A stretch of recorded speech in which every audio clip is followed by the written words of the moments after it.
First page ये है जो मैंने आपको रात को लेक्चर शेयर किया था। हम बेसिकली कोऑर्डिनेट फ्री फॉर्म पढ़ने जा रहे हैं, magnetic field due to magnetic dipole. ठीक है, पीछे बेटा हम आपको पता है हम यहाँ तक पहुंच गए थे कि magnetic vector potential of a magnetic dipole whose centre is at origin, ये एक्सप्रेशन है। बात समझ आ रही है? Mu naught by 4 pi m cross r vector divide by r magnitude q। अच्छा बेटा, अगर मैग्नेटिक डाइपोल की मैग्नेटिक फील्ड आपने हासिल करनी है तो आपको पता है कि आपको क्या करना होगा। आपको जस्ट कर लेना होगा उस मैग्नेटिक वेक्टर पोटेंशियल का, तो आपको मैग्नेटिक फील्ड मिल जाएगी जो मैग्नेटिक डाइपोल। ठीक है, अगर मैं इस टर्म का कर लेता हूँ तो आपको पता है लेफ्ट साइड पे कर लूँ तो आपको मैग्नेटिक फील्ड मिलेगी, राइट साइड पे कर लूँ तो म्यू नॉट बाय 4 पाई बाहर आ जाएगा क्योंकि कांस्टेंट है, और कर्ल ऑफ दिस थिंग आपके पास आ जाएगी, यानी आपके पास ये टर्म एक आ जाएगी जिसको मुझे सॉल्व करना है। बात समझ आ रही है? यहाँ पे बेटा मैं एक वेक्टर आइडेंटिटी यूज कर रहा हूँ, ये वाली, where a and b are any two vector functions। ठीक है, मैं अपनी सिचुएशन पे अप्लाई करूँ तो बेटा मेरे पास जो a वेक्टर है that is actually the m vector, और जो b vector that is r vector divided bye its magnitude q। बात समझ आ रही है? तो जस्ट अपनी केस के लिए मैं इस वेक्टर आइडेंटिटी के अंदर ए को रिप्लेस कर देता हूँ एम से और बी को रिप्लेस कर देता हूँ r vector divided by magnitude. ठीक है, तो मेरे पास ये आ जाएगी, ये टर्म आ जाएगी राइट साइड पे आपके पास चार टर्म आप देख। ठीक है बेटा, इसमें ये जो दो टर्म है, एक ए और एक, आप देख रहे हैं कि ये मैंने दोनों टर्म जीरो की हुई है। बेटा काइंडली अपने माइक्रोफोन ऑफ कर। हाँ, आपकी घर की सारी पर्सनल बातें मुझे सुनाई दे रही हैं। अच्छा बेटा, ये दोनों टर्म जीरो हो जाएंगी, ये टर्म भी और ये टर्म भी, और सेम रीजन है।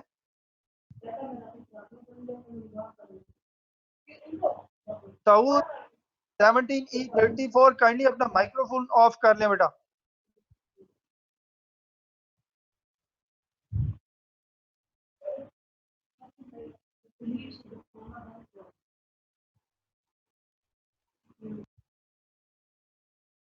अच्छा, हम बात कर रहे थे कि ये जो दो टर्म है, एक ये और एक ये जीरो हो जाएंगी। बेटा उसकी रीजन आपको पता है कि क्योंकि इन दोनों टर्म में डेरिवेटिव ऑफ m इन्वॉल्व है, और पीछे हम ऐसा जिक्र करके आ चुके हैं, हम डिस्कस करके आ चुके हैं कि magnetic dipole movement vector is a constant vector. बात समझ आ रही है? तो क्योंकि इन टर्म में डेरिवेटिव ऑफ m इन्वॉल्व है तो जाहिर बात है ये दोनों टर्म जीरो हो जाएंगे। बात क्लियर है बेटा? अब हम ये डिस्कस करना चाह रहे हैं कि यहाँ पे जो ये टर्म है इसको भी मैंने जीरो किया हुआ है, ये कैसे जीरो हुई? ठीक है, तो बेटा बहुत ही आसान है कि इसको मैं जीरो प्रूव करने जा रहा हूँ। ये जो स्मॉल ब्रैकेट्स के अंदर है, divergence of r vector divided by magnitude cube, ये मैंने लिखा हुआ है, divergence of r vector divided by magnitude cube. बेटा आप एक वेक्टर आइडेंटिटी यूज कर सकते हैं, बड़ी फेमस वेक्टर आइडेंटिटी है, मैंने इसलिए लिखी नहीं, कि del dot f of a is equal to f del dot a plus a dot del f. ठीक है, f is any scalar function, a is any vector function. मेरी केस में scalar function 1 by r magnitude cube है, और जो vector function है that is r vector. So f del dot a, f is 1 by r r magnitude cube, and del dot a mean del dot r in our case, plus a vector that is r vector dot the gradient of f। ठीक है, ये वो vector identity मैंने use की है बेटा यहाँ पे। बात क्लियर है? ओके, अब क्या है कि बेटा ये जब चैप्टर 1 में हम द डाइवर्जेंस आर्टिकल डिस्कस कर रहे हैं तो ये हम प्रूव करके आए हुए, इतना मुश्किल नहीं है कि del dot r is r vector is equal to 3, divergence of r vector is equal to 3। ठीक है, इसलिए ये पीछे हम करके आए हुए, इसलिए मैंने यहाँ पे बात नहीं की। बहुत आसान है, आप पीछे देख सकते हैं या खुद भी कर सकते हैं। ओके, दूसरी टर्म है जिसमें मैंने gradient of 1 by r cube find करना है। बेटा ये मैंने अलहदा से gradient of 1 by r cube find करने की कोशिश की है। ठीक है, जस्ट बेसिक डेफिनेशन यूज कर दें। del vector operator is this partial by partial x into plus partial by partial y into y unit vector plus partial by partial z into z unit vector. This is the definition of del vector operator. And 1 by r magnitude cube is x square plus y square plus z square whole power minus 3 by 2. बात clear है? तो बेटा अगर मैं सबसे पहले मैं ये फर्स्ट टर्म, हाँ फर्स्ट टर्म इस पे ऑपरेट करता हूँ, इसके ऊपर। ठीक है, मैंने अलहदा से यहाँ पे किया हुआ है। ठीक है, तो आपको ये मिलेगा, हाँ बड़ा आसान है इसको पार्शियल डिफरेंशिएट करना विद रिस्पेक्ट टू एक्स। हाँ ये मिलेगा -3/2 दिस टर्म और -5/2 इंटू 2x। ठीक है, ये 2 आपके इस 2 से कैंसिल हो जाएगा और आपका आंसर आ जाएगा -3x, हाँ -3x divided by this term with power plus 5/2, and you know that with power plus 5/2 means this is r magnitude 5। बात समझ आ रही है? ठीक है, ओके बेटा अब हमने पार्शियली, अब ये फैक्टर ऑपरेट करना है इसके ऊपर, तो हमने यानी कि इस टर्म को partially respect to y differentiate करना है। तो बेटा क्योंकि आप बजाय दोबारा सॉल्व करेंगे तब भी यही आंसर आएगा, लेकिन it is wise decision, it will be a wise decision कि आपको पता है कि the given function is symmetric with respect to x y and z, so partial by partial y of this will, your answer will be just replace x by y here. That will be your answer, -3y divided by r5. Similarly, if you differentiate this same factor partially with respect to z, you will get -3z divided by r5. बात clear है? तो ये तीनों जो values हैं ये बेटा यहाँ पे सब्स्टिट्यूट कर दें। ठीक है, याद रखिएगा फर्स्ट वैल्यू के साथ x यूनिट वेक्टर भी आएगा, सेकंड के साथ y यूनिट वेक्टर आएगा, थर्ड के साथ z यूनिट वेक्टर। तो बेटा gradient of 1 by r magnitude cube आ जाएगा, क्योंकि आप देख रहे हैं कि -3/r5 तीनों टर्म में कॉमन है, तो मैंने ये कॉमन ले लिया -3/r5। ठीक है, फर्स्ट टर्म आ गई x into x unit vector, you can see here. बात समझ आ रही है? Plus plus y into y unit vector, you can see the second term here, y into y unit vector, plus z into z unit vector, you can see here z into z unit vector। तो बेटा अब ये जो term है जो ये small brackets में लिखी हुई है, ये क्या चीज है? दिस इज आर वेक्टर, सो मैंने कह दिया कि this is 3/r5 into r vector. बात समझ आ रही है? तो बेटा ये जो ग्रेडियंट है 1 बाय आर मैग्नीट्यूड क्यूब, इसकी वैल्यू मैं यहाँ पे सब्स्टिट्यूट कर देता हूँ। ठीक है, तो मेरे पास divergence of r vector divided by magnitude cube आ जाएगा, ये चीज आ जाएगी।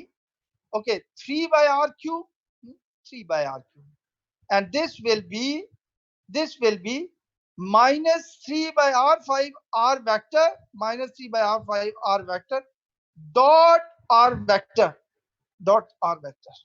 आपको पता है r vector dot r vector will give you r magnitude square. तो बेटा ये आर मैग्नीट्यूड स्क्वायर डिनोमिनेटर में दो पास कम कर देगा और ये आ जाएगा सेकंड फैक्टर -3/r5।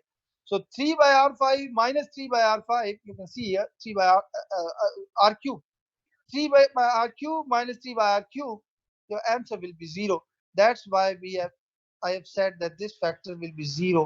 ठीक है, बात क्लियर है बेटा? इसका मतलब ये हुआ कि ये जो del cross this is equal to only this term, this single term with a negative sign. ठीक है, बात क्लियर है। तो नेक्स्ट स्टेप में मैं ये जो वैल्यू है यहाँ पे सब्स्टिट्यूट कर रहा हूँ, ये तो जाहिर है बी डाइपोल मेरे पास आ जाएगा minus mu naught by 4 pi, okay, bracket m vector dot del vector that operates on r vector divided by its magnitude q. Next page पे जो मैं आपके साथ शेयर करूंगा बेटा, यही एक्सप्रेशन टॉप पे लिखी मिलेगी आपको। हाँ,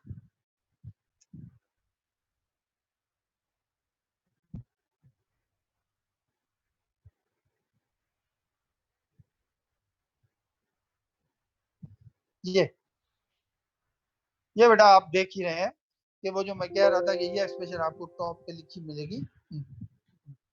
ये बात क्लियर है। अच्छा बेटा, हम m डॉट डेल फाइंड करना चाह रहे हैं, ठीक है। m वेक्टर हम अपनी तरफ से एक जनरलाइज वेक्टर लेते हैं बेटा।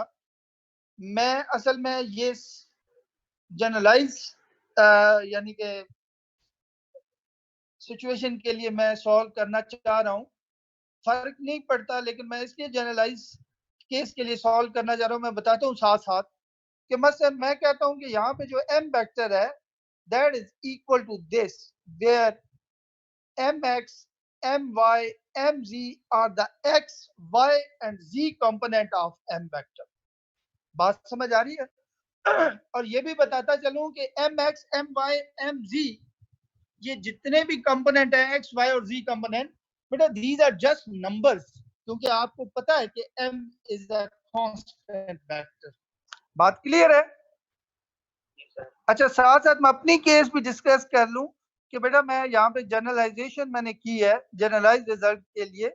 अदरवाइज हमारी केस में m vector was m into z unit vector.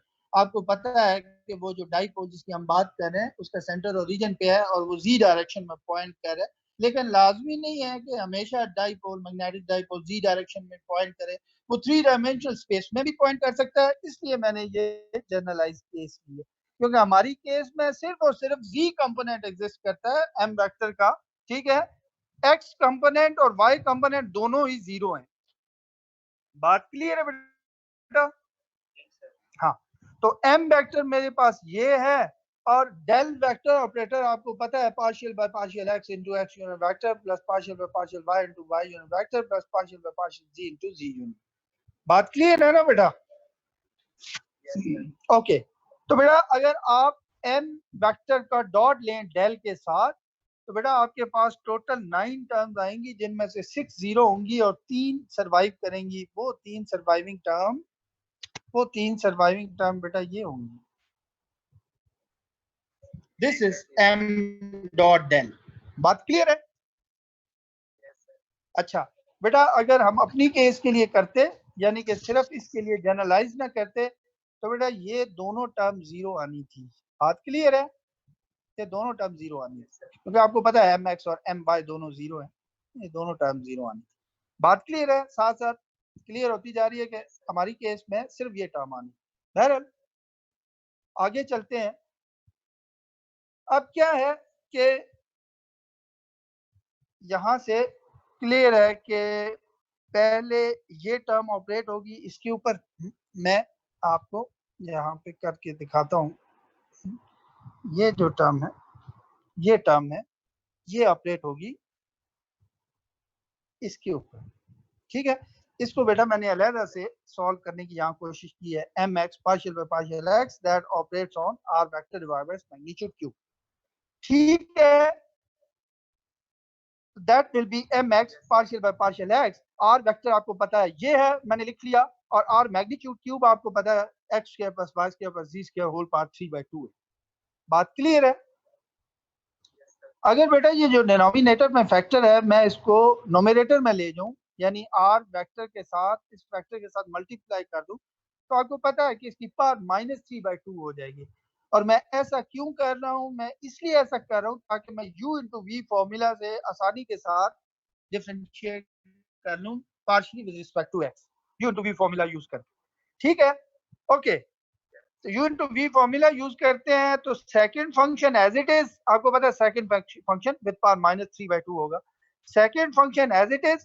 और बेटा derivative of the this first vector function, अगर इसका बेटा डिफरेंशिएट करें partially with respect to x, तो आपको पता है कि 3 टर्म आएंगी, 2 जीरो होंगी, ये वाली टर्म दोनों जीरो होंगी, और इसका आंसर आएगा एक्स यूनिट वेक्टर, क्योंकि आप partially with respect to x किसे डिफरेंशिएट करें, एक्स को, एक्स यूनिट वेक्टर कांस्टेंट है, बाहर ले आए तो partial by partial x of x will give you 1, तो आपके पास सिर्फ एक्स यूनिट वेक्टर आ जाएगा, जो यहाँ पे आप देख रहे हैं कि मैंने लिखा है एक्स यूनिट। बात क्लियर है? Plus second derivative of second term, ये जो नोमिनेटर में जाहिर है -3/2 x square plus y square z square whole power -5/2 into 2x, so derivative of the second function and first function as it is आपने लिख देना है। बेटा यहाँ पे जगह कम थी तो मैंने डायरेक्ट आर वेक्टर लिख दिया, आपको पता है कि यहाँ पे आएगा x into x unit vector plus y into y unit vector plus z into z unit vector and that is r vector. बात क्लियर है? इसको मैं लिख सकता हूँ कि x unit vector divided by ये टर्म डिनोमिनेटर में विद पावर +3/2 आएगी and that is r cube, ठीक है, माइनस ये 2 2 से कैंसिल हो गया, -3 times x divided by this term with power +5/2 and that will be r5, ठीक है, into this r vector, into this r vector। बात क्लियर है बेटा? हाँ, तो आपके पास ये जो फर्स्ट टर्म जो मैंने ऑपरेट की थी, यहाँ पे मैंने कहा कि ये ऑपरेट करते हैं इसके ऊपर, ठीक है, तो बेटा आपके पास वो फर्स्ट टर्म की वैल्यू, ओहो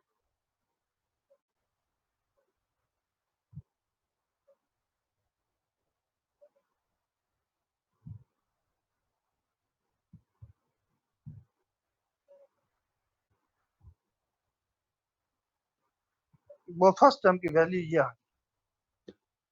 बात क्लियर है? बल्कि ज्यादा अच्छा था क्योंकि मैंने इस टर्म को रेड हाईलाइट किया हुआ था, इसको यूं कर लेते, यहां तक बात क्लियर है बेटा? अब आगे क्या है कि हम इसको ऑपरेट कर रहे हैं, इस टर्म को ऑपरेट कर रहे हैं इसके ऊपर, ठीक है, तो जाहिर बात है बेटा the given function is this given function जिसे अपने partial with respect to y differentiate करना है।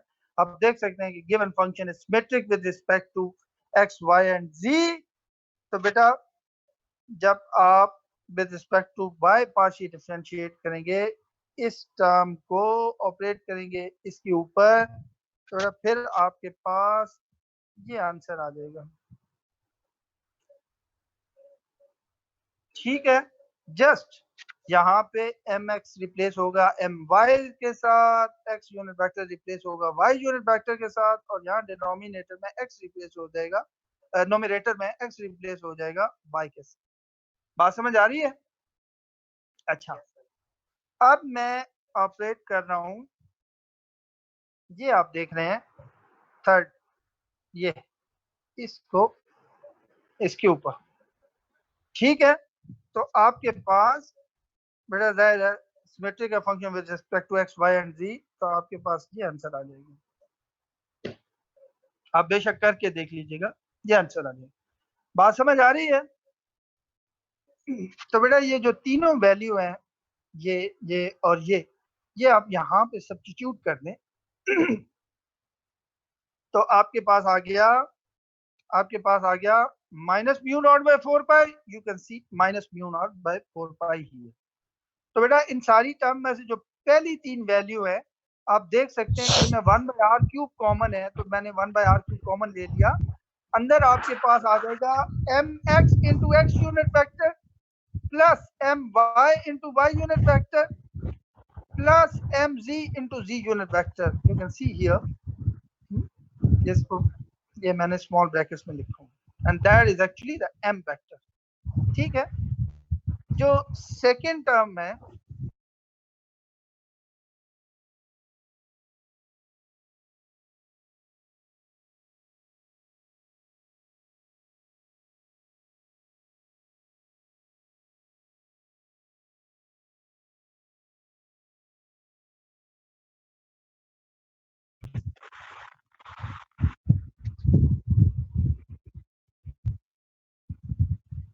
मरियम बेटा फौरन ही म्यूट कर दिया करें अपने आप को, मुझे करना पड़ता है तो टाइम ज़ाया होता है।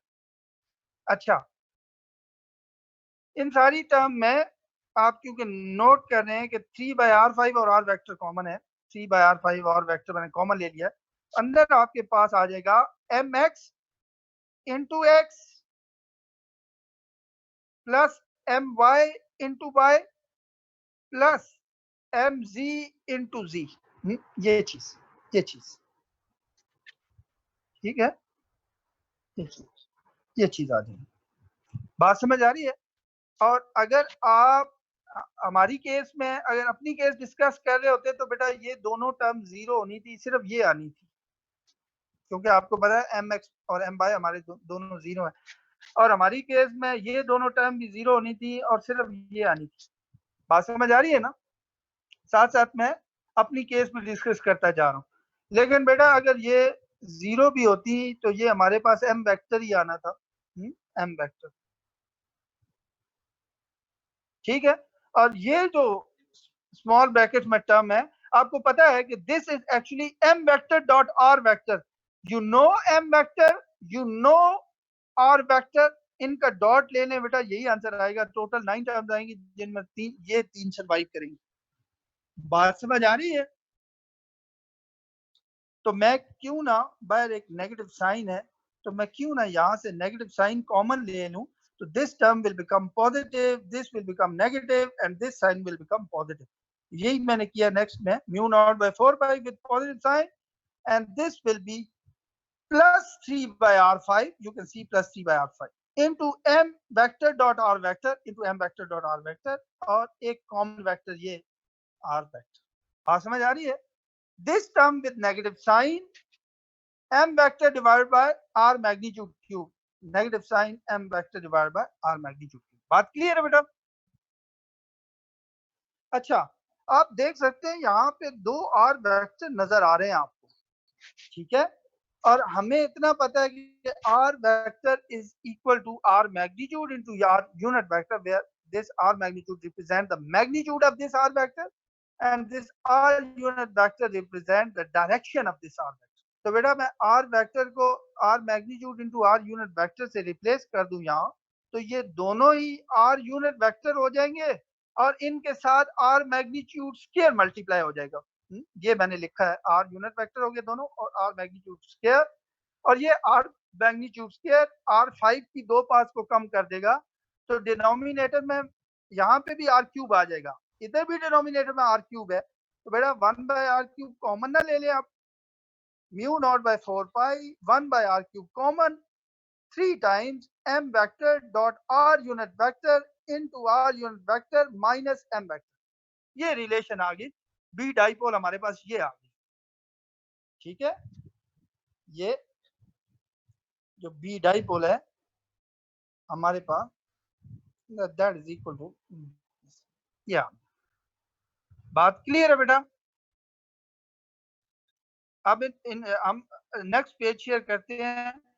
नेक्स्ट पेज के ऊपर मैंने एक दफा फिर ये एक्सप्रेशन टॉप पे लिखी होगी, एक दफा फिर मैंने लिख दी ताकि आपको नेक्स्ट पेज जब मैं शेयर करूं तो आपको पीछे ना जाना पड़े, आपके सामने क्लियर हो कि हाँ ये चीज हम यहाँ पे पहुंच चुके हैं, ये इस एक्सप्रेशन तक हम पहुंच चुके हैं। बात क्लियर है बेटा? मैं नेक्स्ट पेज शेयर करने लगा